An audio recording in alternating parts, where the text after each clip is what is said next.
information doesn't require privacy, so we're just gonna rock and roll here. Miss Beth, my name is Agnes. I'm gonna check you the number of times you're breathing today, okay? Okay. Now I know it's hard to do, but just try to breathe as normally as you can.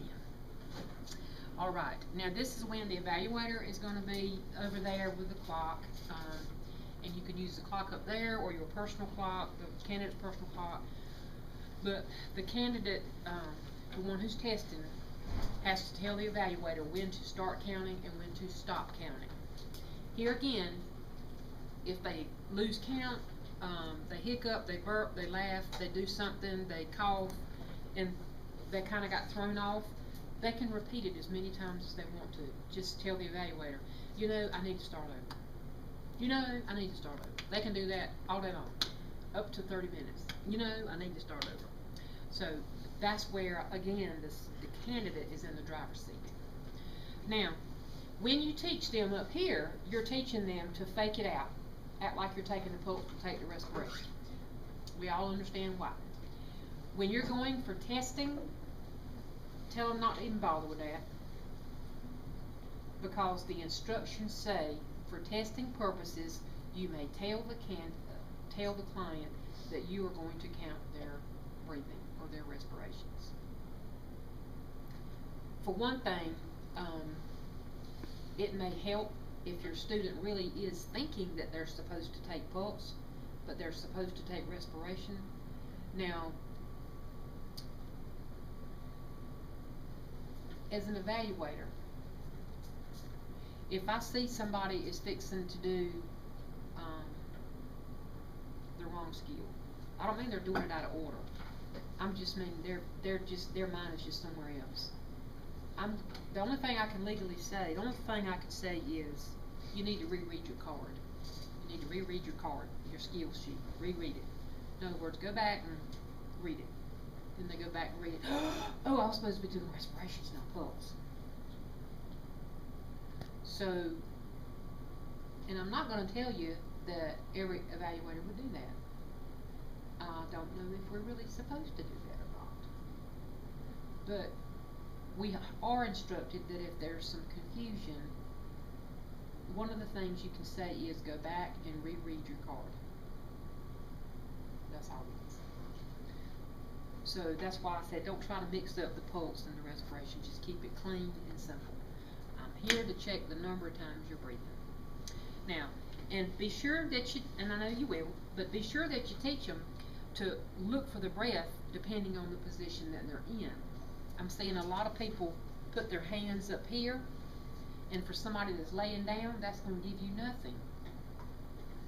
But if they've got their hand on their abdomen, for somebody laying down, you're going to get a lot more results out of that.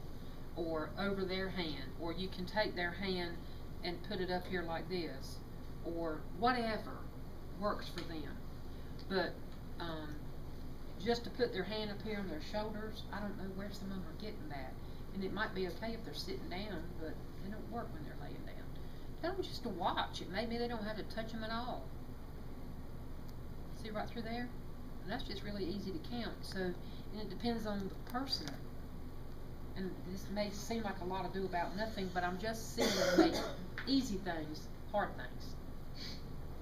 Alright, so the same thing goes if they have a plus or minus 2 respirations on that one, and there's no, the evaluator's not going to do anything different on that one because there's no pulse deficit. I mean, there's no other variable other than can you count. Okay, so plus or minus 2. I'm going to wash my hands. I'm going to record my results. I'm going to give her call bell. And we didn't have to do privacy to start with, did we? And I'm done with that skill. Anything on there? What are your takeaways? What things might you? I'll say this, and Sharon will probably agree with your students, especially they get giggly, and I always tell the one that's in the bed, just close your eyes. Yes. Just close your eyes if you're the patient, just close your eyes. Mm-hmm. Yeah. And when they're testing, if they get giggly like that, they could very easily be thrown out. Because the instructions clearly say if either the patient gives help or receives help, or the client gives or receives help, both of them will be asked to leave the testing room immediately. The test will not be scored and the state will be reported. And the same goes for horseplay kind of stuff.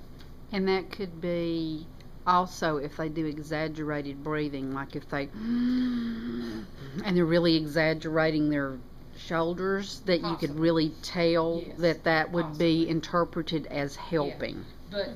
But here again, tell them not to stop breathing. You know, don't overdo it. But you know, just breathe so that it can be counted, but don't. Right, don't make it so extravagant that it's going to be apparent that they're trying to get somebody to pay attention to that. And seeking it can happen on both sides. It could be that the patient is so conscientious that they're barely breathing. You know, they're about to they're almost oxygen deprived because they're breathing so shallow. So just a nice normal. Okay. One thing that's going to also get us is that they've got to wash their hands before they record. Now, on some of them it says it, on some of them it doesn't say it. So if I was in the classroom teaching, I would just tell them, don't touch that pencil unless you've washed your hands. I would get a index card or some kind of label maker or something, and I would put it on the pencils that are laying around in the lab. Don't pick up this pencil unless you've washed your hands. Because before it didn't matter. Now it matters on some. So rather than remember the ones that do, ones that don't, just wash your hands before you record anything.